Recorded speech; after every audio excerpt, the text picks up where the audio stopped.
Welcome back to another one of Baby Elias's afternoon time bedtime stories. We now begin with Little Girl Afraid of a Dog by Mary E. Wilkins Freeman.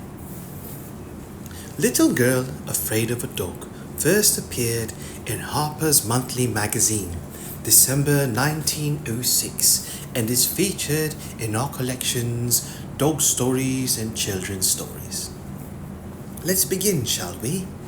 Little Girl Afraid of a Dog by Mary E. Wilkins Freeman. The chickens are beginning to lay again, said Emmeline's Aunt Martha, and Emmeline can begin carrying eggs over to the poor Ticknors tomorrow. Martha, who was quite young and pretty, cast a glance of congratulation at Emmeline, as if she were proposing a great pleasure. Emmeline's mother echoed her sister. Yes, that is so, said she. Sidney was the man, said yesterday that the chickens were laying very well. Tomorrow Emmeline shall begin. Only think how nice it is going to be for those poor Ticknors with all those children to have half a dozen new laid eggs every day, said Martha, again with that congratulatory glance at her little niece who sat beside the window holding her best doll. We shall be able to send more than that some days, I dare say, said Emmeline's mother. Maybe when I go to the store, I will buy a pretty new basket for you to carry the eggs in, dear. Yes'm, said Emmeline in a low voice. She sat full in the glow of the setting wintry sun, and her whole little blonde head and delicate face were gilded by it. It was impossible for her mother and her aunt to see that she had turned very pale. She kept her face turned toward the window too, and when she said yes'm, infused with a hypocritical tone of joy into the world, although she was a most honest and conscientious little girl. In fact, the joy was assumed because of a Jesuit-like issue of conscience in her inner dealings with herself. The Ticknors, the poor Ticknors, with the large brood of children, lived about half a mile down the road, and Emmeline's mother and aunt esteemed it a great delight for her to carry eggs to them when eggs were plentiful.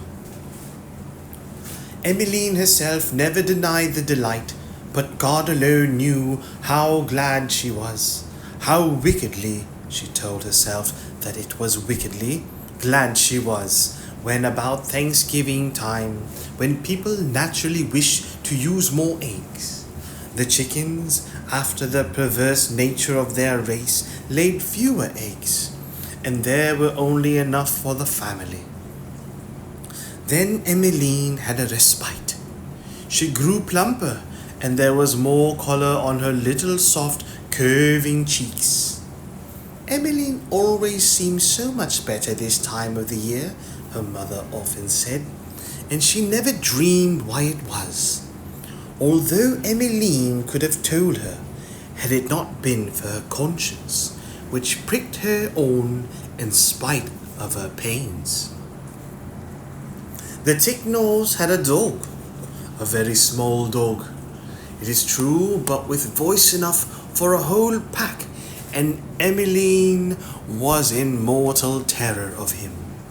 He always barked at her when she went to carry the eggs, and he always sniffed ominously around her ankles. Sometimes he made bounds of vicious yelping joy at her, almost reaching her face, although he was a little dog. Emmeline was a little girl, small for her age, which was barely 10.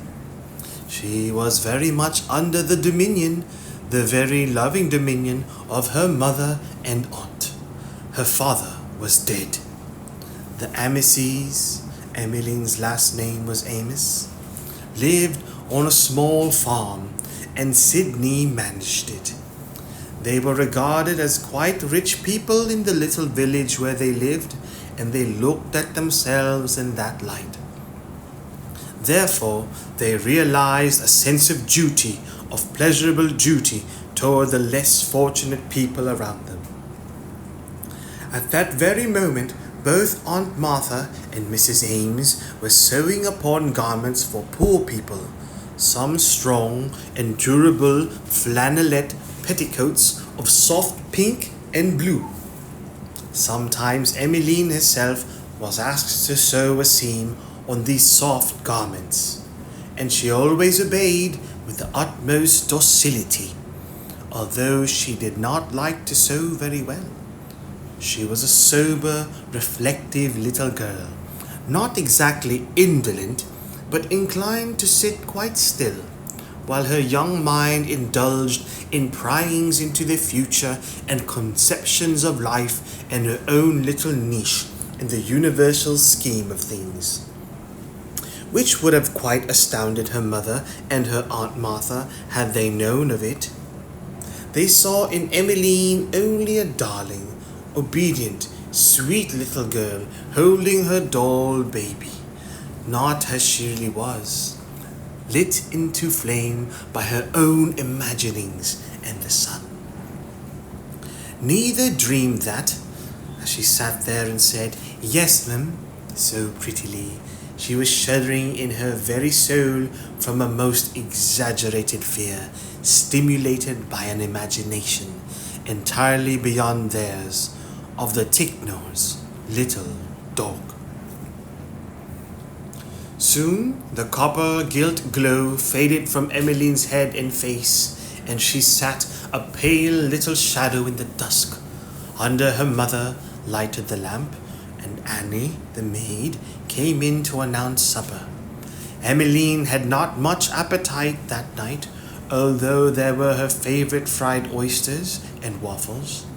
It seemed as if the subject of the eggs and the Ticknors, which caused her to project more plainly her vision of fear concerning the little dog, could not be let alone. They had hardly seated themselves at the table before Annie spoke of the large number of eggs which had been brought in that day. Annie had been with the Ameses a long time and was considered quite a member of the family. "I think you can carry a dozen eggs tomorrow morning, dear," Emmeline's mother said happily. "Yes, ma'am," replied Emmeline. "Only think what it will mean to those poor Ticknors," said Aunt Martha. "Yes, ma'am," said Emmeline. Then Emmeline's mother noticed that the child was not eating as usual. "Why, Emmeline," she said, "you have not half finished your oysters." Emmeline looked helplessly at her plate and said that she was not very hungry. She felt that she was wicked because she was not hungry, since she was so afraid of the Ticknor's little dog that she did not want to carry the eggs to them the next morning when they were so poor and needed the eggs so much. "If you don't eat your oysters, you must swallow 2 raw eggs," said Emmeline's mother suddenly. "Annie, beat up 2 eggs with a little sugar and nutmeg and a little milk." Emmeline felt just then more than a physical loathing. She felt a moral loathing for anything in the shape of an egg, but she swallowed the mixture, which Annie presently brought to her with her usual docility. "That will be just as nourishing as the oysters," said Aunt Martha. Aunt Martha had on her pretty blue gown. She was expecting Mr. John Adams that evening.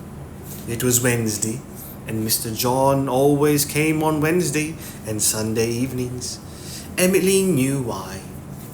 She knew with a shy and secret admiration and a forecast of Wednesday and Sunday evenings yet to be when some young man should come to see her.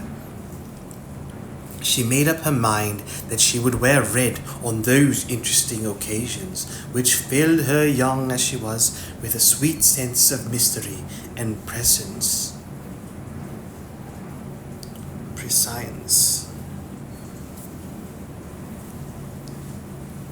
She gazed at pretty Aunt Martha in her gown of soft blue, cut out in a tiny square at the neck, revealing her long white throat. She forgot for a second the Ticknors and the Ticknor dog, which represented the genuine bugbear of her childhood. Then the old fear overcame her again. Her mother regarded her, and Aunt Martha regarded her. Then the two women exchanged glances.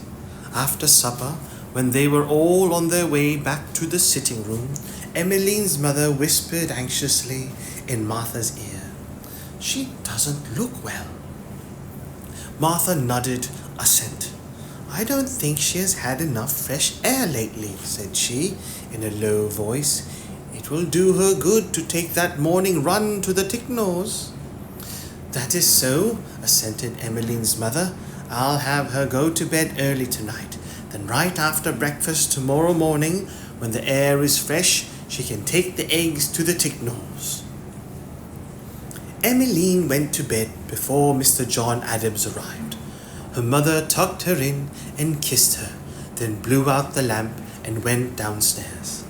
Emmeline had said her prayers, introducing mentally a little clause with regard to the Ticknor dog. It was a precious little child codicil to the Lord's Prayer, and "Now I lay me," which she always said. After her mother had gone downstairs, Emmeline lay awake staring at the darkness. The darkness very soon seemed to flicker with wildfire. Grotesque faces grinned at her from the midst of this fire, which was and was not. A terrible horror, of which the little bugbear dog was the keystone, was over her. She wanted so to call her mother to get up and run downstairs into the lamp-lit sitting room, but she lay still, stiff and rigid. She had too much self-control for her own good, young as she was. Presently, she heard the distant tinkle of the front doorbell, and heard Aunt Martha open the door and greet Mr. John Adams. Again, for a second, her own spirit of joyous prophecy was over her, but after Mr. John Adams and Aunt Martha had gone to the parlour, and she could only hear the faint hum of their voices, she returned to her former state.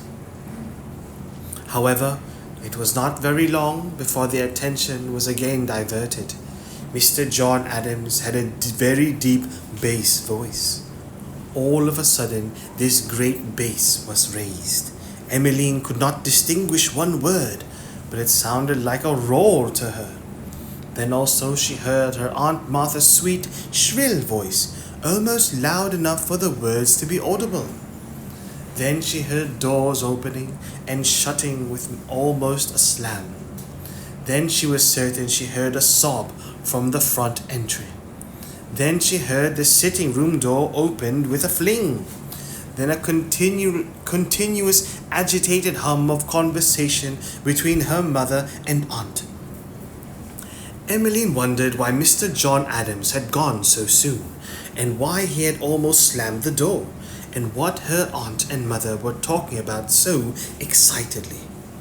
Then, as she had not much curiosity, her mind reverted to her own affairs, and again the wildfire of the darkness flickered, and the grotesque faces grinned at her, and all her pleasant gates of sleep and dreams were guarded against her by the Ticknor's little dog.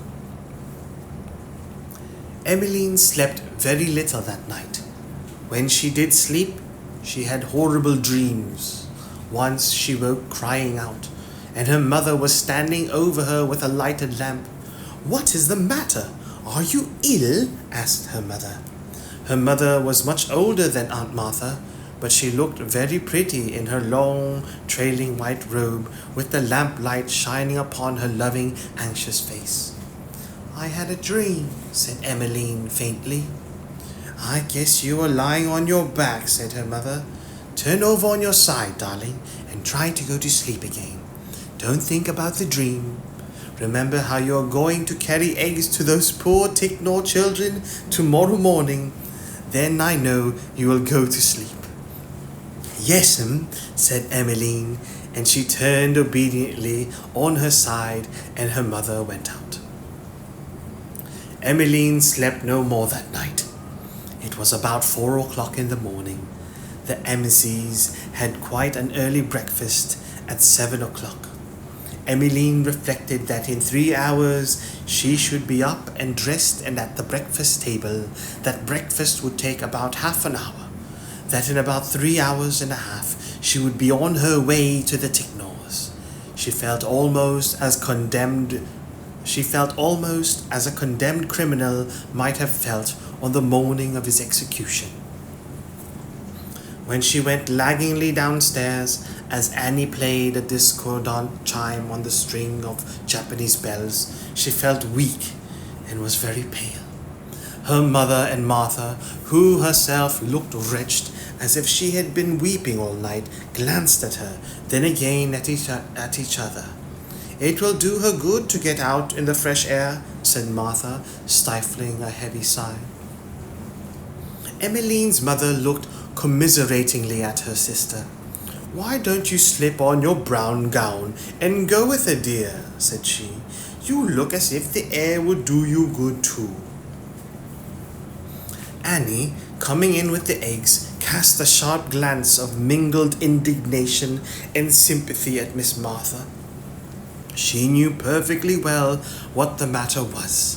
She had abnormally good ears, and had been in the dining room the evening before when Mr. John Adams was in the parlour with Miss Martha, and there was a door between, a badly hung door with cracks in it, and she had heard.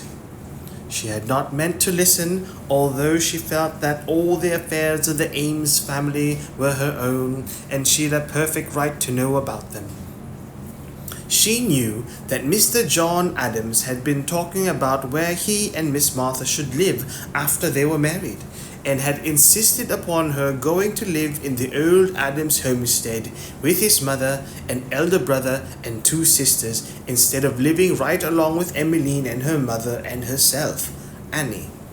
She considered that Miss Martha had done exactly right to stand out as she had done. Everybody knew what old Mrs. Adams was, and one of the sisters was called quick-tempered, and the elder brother was unmarried, and there was therefore no possible reason why Mr. John Adams should feel obligated to remain at home after his marriage. On the other side, it would obviously be very hard for Emmeline's mother to part with her sister and live alone in her big house with Emmeline and Annie. It was a very large house, and there was plenty of room, whereas the Adams house was small. There could be no question. So Annie thought, and so Emmeline's mother thought, and so Martha herself thought, but she had done right. Martha reasoned it out in her own mind that John Adams could not care so very much for her, or he would not insist upon subjecting her to such discomfort and annoyance as she would evidently experience if she were to live in the Adams house after her marriage. John had always been frank about his mother's difficult temper and his sister's. Although he was a devoted son and brother, he knew too that Martha could not have a sitting room to herself in which to display her wedding treasures, and she could have that in the Ames house. She considered within herself that he could not possibly love her as much as she had supposed, because he had given no reason whatever for his insistence that she should comply with his wishes, except that they were his wishes. Martha had a pretty spirit of her own, and she resented anything like tyranny, even in those whom she loved, so she held her head high, although her eyes were red, and said, in reply to her sister's suggestion that she rather thought she would not. She thought she would take the 10:30 train for Bolton and do a little shopping. She wanted to see about a spring suit, and the sooner she got the material to the dressmakers, the better. She said it exactly as if she had not planned to have that same spring suit, her going-away costume, when she was married. Martha had expected to be married the 1st of June. It was now March. When she said that about going to Bolton, her sister's face brightened, and she gave her a look of pride in her spirit. "So I would," said she. She did not notice at all how Emmeline's face fell. For a second the thought of her aunt going with her to the Ticknors and shooing away with her superior courage and strength that dreadful little dog had caused her heart to leap exultantly. But now that chance of respite was gone. She took a spoonful of her cereal, puckering her little mouth most pathetically after she had swallowed it. She did not care for cereal, and ate it only because her mother and aunt said that it was good for her. Emmeline had begun to wonder why so many things which she disliked, and so many things which she more than disliked, were so good for her. She acquiesced in the wisdom of her elders, but she wondered. She ate her cereal, then her soft-boiled egg on toast. She hated eggs that morning, although usually she liked them. She felt as if she was fairly eating her terror and dread of what lay before her. Eggs were so intimately associated with it. It seemed to her that the fear of her heart was enough, without being obliged to have it in her stomach also. After breakfast, Emmeline put on her red coat and hat. She was still wearing her winter garments, and her mother gave the basket of eggs to her and kissed her. "Don't walk too fast and get all tired out, dear," she said. She and Martha stood at the window watching the gay little figure move slowly down the road. They need not have cautioned her against speed. She did not feel in the least inclined to hurry. "The child does not look very well this morning," said Mrs. Ames. "She has that old anxious expression again, and she is pale, and she ate her breakfast as if she did not want it." "Ate it just as if she was swallowing pills," said Annie. "Yes, she did," Mrs. Ames agreed anxiously. "Well, the walk in the fresh morning air will do her good," said Martha. "I must make a start if I am going to catch that 10:30 train. I must mend my gloves. I think I will wear my brown taffeta. I may call at the Robinses while I am in Bolton." "I would," said Mrs. Ames. It was tacitly understood between them that nothing more was to be said about Mr. John Adams, that the whole subject was to be left out of sight and hearing, and everything was to go on as before. However, as the last glimpse of red disappeared down the street, and Martha's step was heard overhead, her sister thought how glad she was that she had proposed going to Bolton. It will take her mind up, she thought, but she would not have said it to Martha for the world. Meantime, Emmeline continued slowly, but none the less surely on her road to the Ticknors. It was a perfectly straight road for a quarter of a mile, then it curved. It was not until one passed this curve that one could see the Ticknors' ragged, squalid residence. Then one saw it as a blur on the landscape. How Emmeline dreaded rounding that curve! She walked very slowly, toeing in a little, as was her wont when she was nervously intent.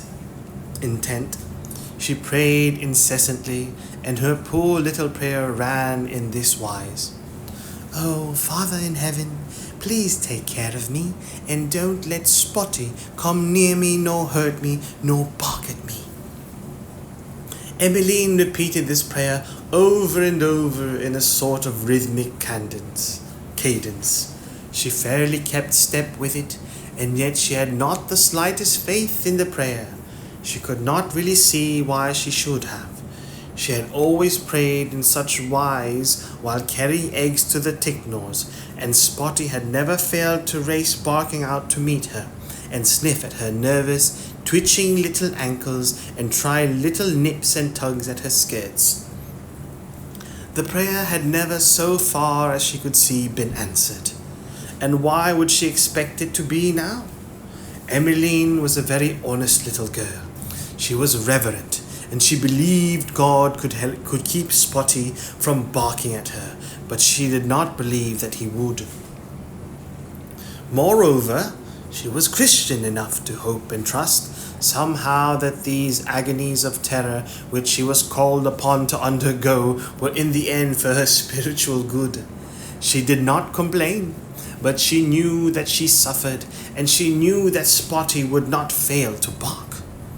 Presently, she turned that dreaded curve of the road, and she could see the wretched place where the Ticknors lived.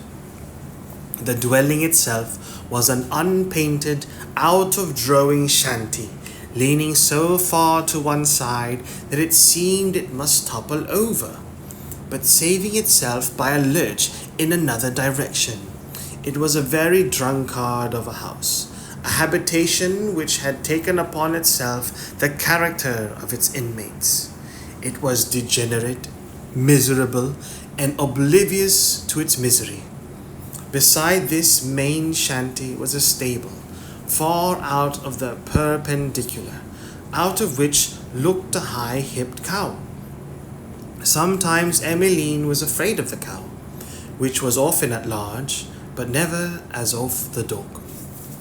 There was also a pigsty, and various other horrible little adjuncts of the main home. Emmeline shuddered as she came in sight of it. The mere aspect of the place would have gotten on her sensitive nerves even if Spotty had not been there. But immediately, breaking upon her prayer, came the well-known vicious little yelp. Spotty was a mongrel, but he had wondrous ears. Emmeline espied the little animal coming for her so fast that it seemed a mere line of speed, but never ceasing that wild yelp. Emmeline prayed on and walked on. It was strange that she never at such times thought of turning round and running. It never occurred to her to disobey her mother and not take the eggs to the Ticknors.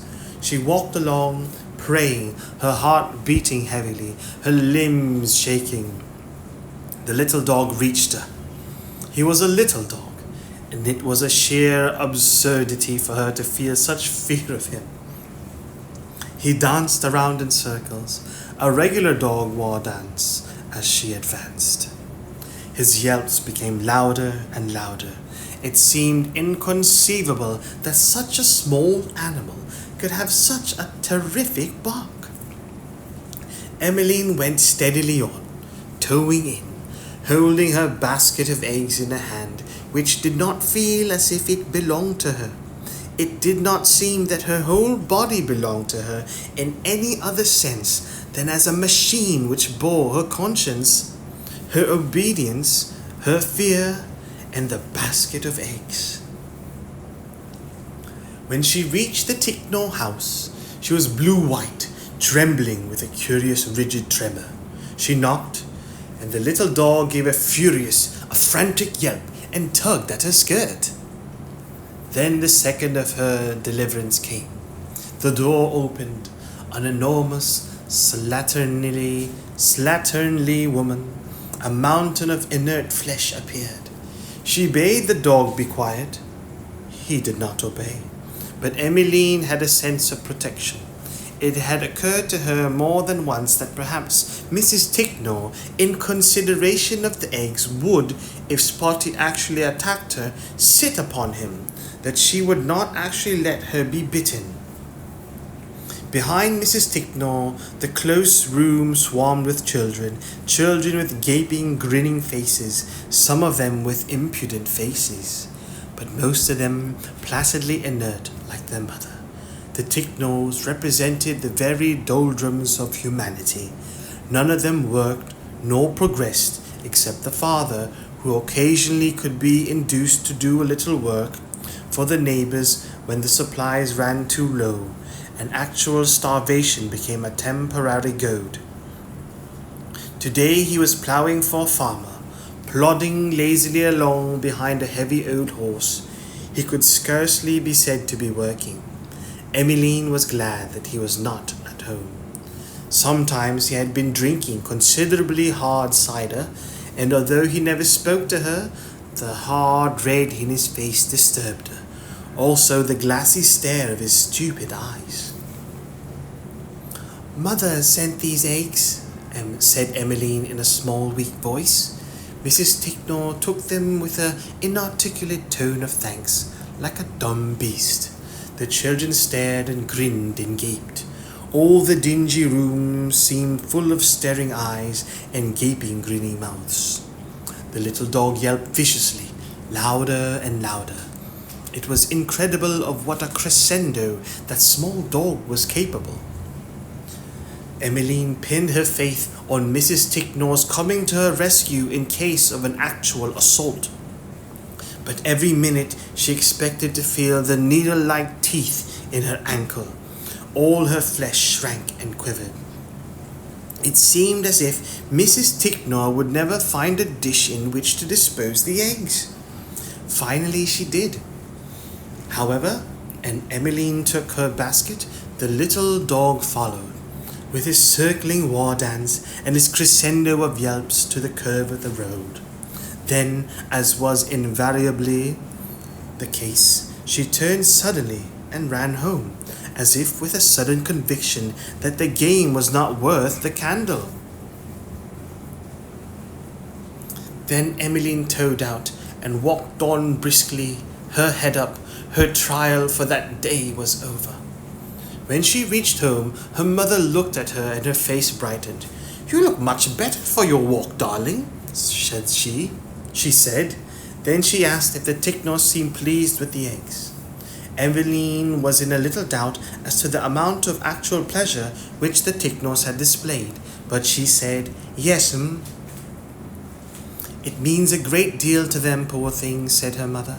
"I am so glad we can help them a little, and so glad you can do your part." "Yes, m'm," said Emmeline. The next morning, the torture was repeated. It was like a historical promenade between two rows of Indians armed with cruel weapons. However, she survived it, and when she came home, both her mother and aunt remarked upon her improved appearance. That was what so misled them. Every morning, Emmeline returned from her charitable trip with a sense of momentary relief that her face was naturally brighter than when she started. But all the while, she steadily lost ground under the strain.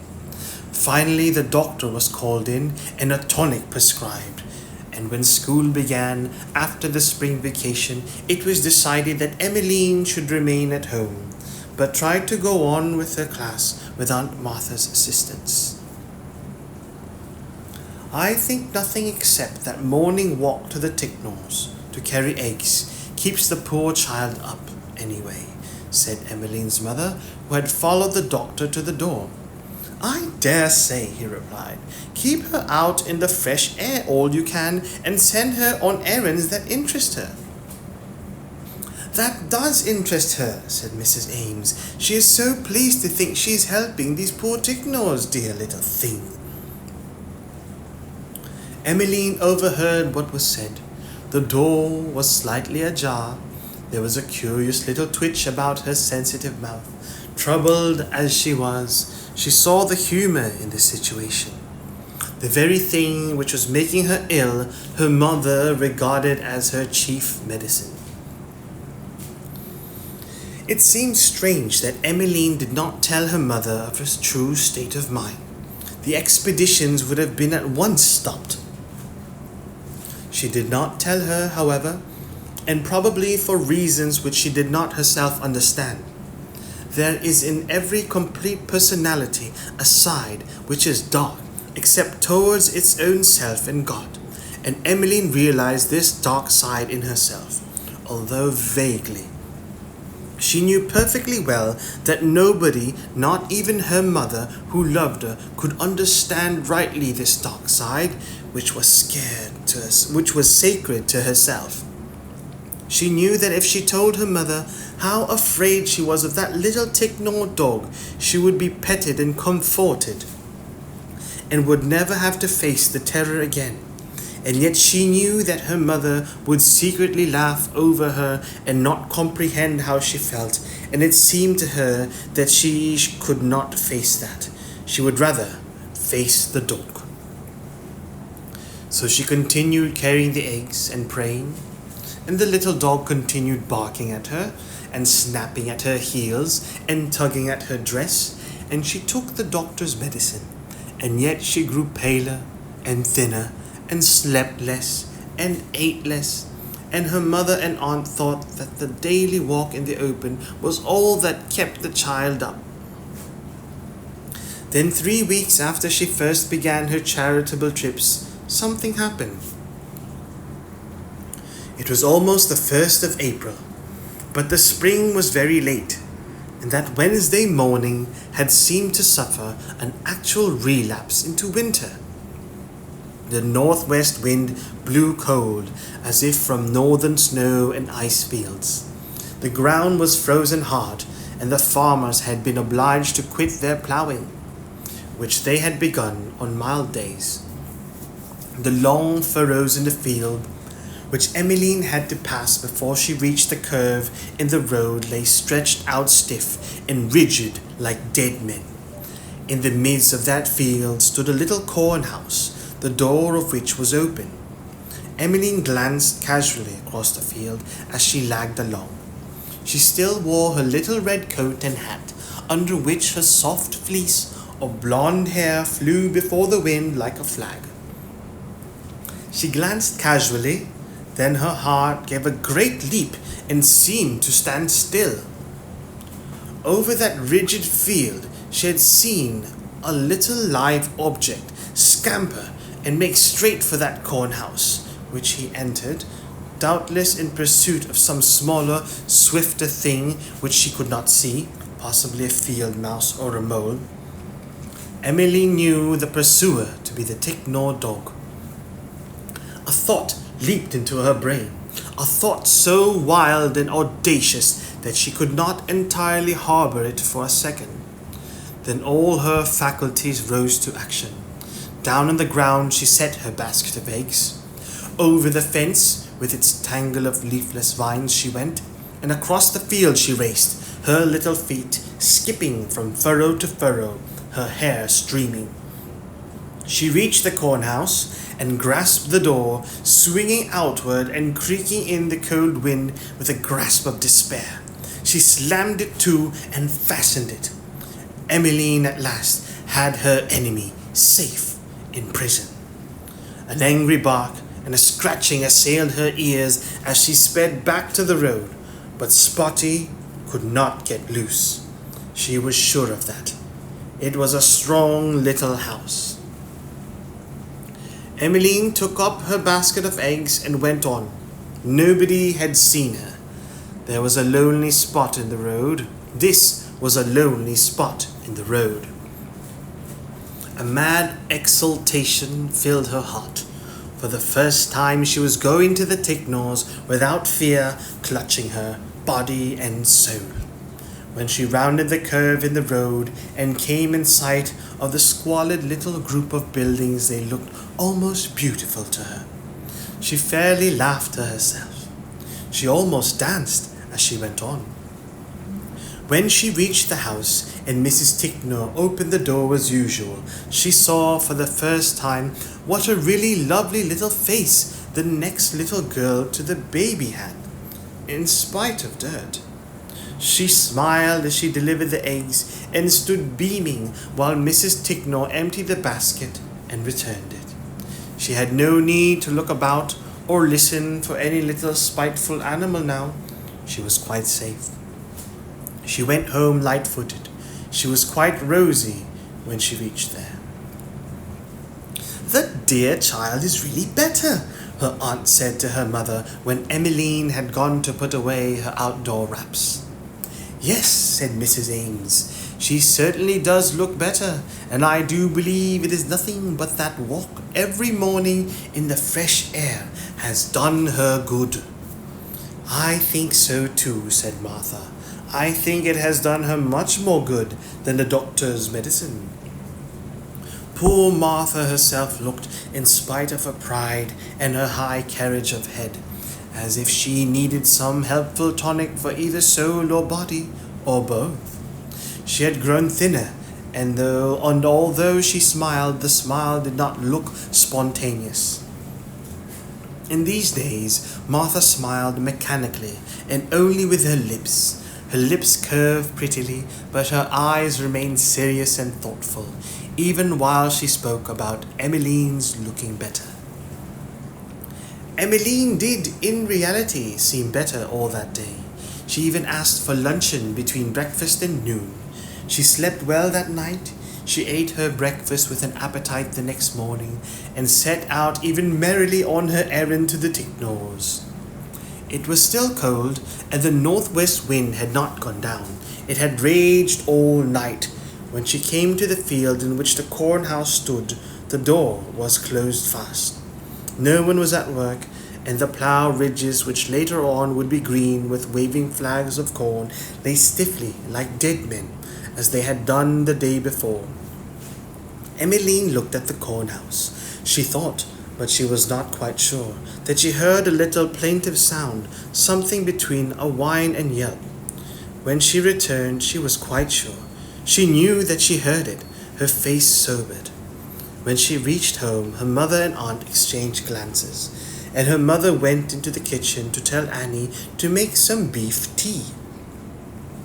Emmeline had to drink a cup of it when it was made. Her mother and aunt had agreed with dismay that she did not look so well as she had done the day before. She looked still worse as the day wore on, and the days wore on. During 3 days, Emmeline suffered tortures of remorse with regards to the little dog shut up in the corn house and perhaps starving to death, unless there might be some scattered corn left over from the year before, or rats. Emmeline was not quite sure as to whether Spotty would eat rats, even if reduced to starvation. She astonished her mother on the evening of the second day by inquiring, apropos of nothing at all, "Mother, do dogs ever eat rats?" And when both her mother and aunt seemed unable to answer positively in the affirmative, her little face took on expression of white misery which amazed them. After Emmeline had gone to bed that night, her mother told her aunt that if the child was not better before long, she should call in another doctor. It was horrible for Emmeline during those mornings to pass that corn house with its shut door and desolate field. She felt like a murderess. She was not quite sure whether she heard Spotty's plaintive whine. She wondered if he were dead and she had killed him. It was the evening of the third day that Emmeline made up her mind. Chance favoured her. Annie had forgotten to order a yeast cake, and the fact was mentioned in her presence just before supper. Annie said that she would go to the store after supper and get it, for she must mix bread that night. Then Emmeline spoke eagerly. "Mother, can't I go? There is plenty of time before supper. Please let me go." Her aunt abetted her. "I would let her go if I were you," she said. "She will sleep better. The air is lovely, although it is frosty for this time of year." Martha had just come from a walk to the post office. "There I have been right in the store, and could have got it if I had known," she said. "But I do think it will do Emmeline good to run out, and it will not be dark until after she gets back." So Emmeline went. She had mysteriously tucked up the sleeve of her red coat a little parcel which contained 2 chicken bones. They were nice little chicken bones, wrapped in white paper. She carried also in her little purse, in which she had some money of her own besides the pennies which her mother had given her to buy the yeast with. Emmeline flashed out of sight of the house windows, a swift little figure in red. "I can't make her out at all," Emmeline's mother said. "There she has seemed all down in the dumps for 2 days and a half, and all of a sudden she is as eager to go to the store as I ever saw her about anything in her life. Her eyes looked as bright as stars." "If she were grown up, I think she had something on her minds," Martha said reflectively. "Now, Martha, what nonsense! What can that baby, with everything done for her, have on her mind?" "Of course she cannot," said Martha, "but her eyes were reflective." Meantime, Emmeline sped on her way. The store was on a street at right angles to the one leading to the Ticknors, which opened just before the field with the cornhouse was reached. Emmeline hurried to the store, bought the yeast cake, and also with her own money a little paper bag of sweet crackers. Then swiftly, without a moment's hesitation, she ran back to the other road and across the field to the cornhouse. She listened for just 1 second before opening the door. She heard a little whine, not a bark, but a whine. Then she opened the door, and no soldier charging the enemy ever required more spirit than she, but open it she did. She held out the chicken bones. Then she flung them at poor Spotty, emerging trailingly from the dusty interior. Spotty caught at the little bones and crunched them down. Then Emmeline fed him with the sweet crackers. She put one on the ground. Then, as the little animal caught it up, a feeling of great love and pity overcame her. All at once she loved that which she had feared. She fed Spotty the rest of the sweet crackers from her little red mittened hand, and did not have the slightest quiver of terror, even when the sharp little teeth were so near her fingers. After the crackers were all gone, Emmeline started homeward, and Spotty followed her. He bounded around her, leaped up, barking with joy. He was a poor little mongrel, and from heredity and poor training he had lacked the better traits of his kind. He had been mischievous, cowardly, and malicious. He had loved nobody, but now he loved Emmeline for setting him free and giving him food. He knew nothing of the injury which she had done him. He was conscious only of the benefit. So he followed her, as he had never followed any of the Ticknors. They in truth had never cared for him. They had simply been too indolent and too indifferent to turn him adrift when a poor canine wanderer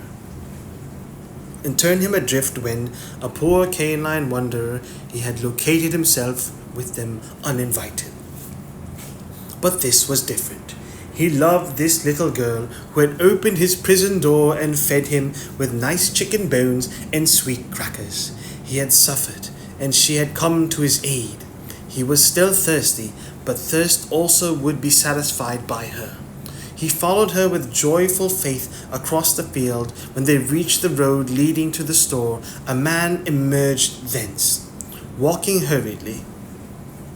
Emmeline knew him at once. He was Mr. John Adams. John spoke to Emmeline in a confused sort of way. "Oh, it is you, Emmeline," he said. "Yes, sir," replied Emmeline. "How are your mother and aunt?" "Pretty well, I thank you." "Have you been to supper?" "No, sir." Mr. John Adams hesitated still more. "Well," he said, "I had my supper early, and so. Emmeline glanced up at him and saw to her amazement that his face was burning red and he was smiling foolishly. "I thought," he said finally, "that I would run up to your house this evening, and I thought I would go early because I happened to think it was the evening for prayer meeting, and I didn't know but your mother and aunt might be going, and I thought if I went early, I would go along with them." "Mother and Aunt Martha aren't going to meeting. I heard them say so," said Emmeline. Then she added, out of the innocence of her soul, "I know Aunt Martha will be real glad to see you." Do you think she will? Asked Mr. John Adams eagerly. Yes, sir. I wondered how you would like it if I should come and live in your house with you and your mother and aunt, said John Adams. Emmeline slipped her little hand into his. I think it would be real nice, she said. You dear little soul, said Mr. John Adams. He squeezed her hand in his big strong one. Is that your dog, little one? He asked. No, sir. I didn't know, but you had been getting a pet dog since I was at your house. I didn't know, but you had been getting a pet dog since I was at your house. That is the Ticknor dog. He followed me. Just then the dog leaped up, and Emmeline patted his head, laughing. He is a mongrel, but he seems a bright little dog, said Mr. John Adams. I should think you would keep him. He can't have a very good home at the Ticknors. I am going to, if mother will let me, said Emmeline with sudden resolve. The little triumphal procession went on its way. The west was a clear, cold red. They passed a field in which stood scattered stacks of last year's corn. In the shadow, the withered blades had a curious, vivid crudeness of something which was rather tone than colour. They gleamed out like newly cut wood, like naked flesh. They were elemental, belonging to the first dry death, for which there are no paints on the palette any more than for light and air and sentient life.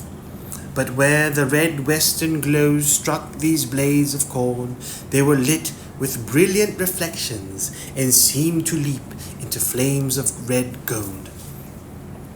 In the sky was faintly visible a filmy arc of new moon. A great star was slowly gathering light near it. Emmeline danced along, holding to Mr. John Adams's hand. Her head was up. Her whole face laughed. The little dog raced ahead. He ran back. He leaped and barked short, joyous barks. They were all conquerors by that might of spiritual panoply of love with which they had been born equipped. There was the dog, in whom love and conquered brute sprite and maliciousness. The man, in whom love had conquered self-will. But the child was the greatest conqueror of the three, for in her love had conquered fear, which is in all creation its greatest foe, being love's own antithesis. The end. Good night, baby Elias.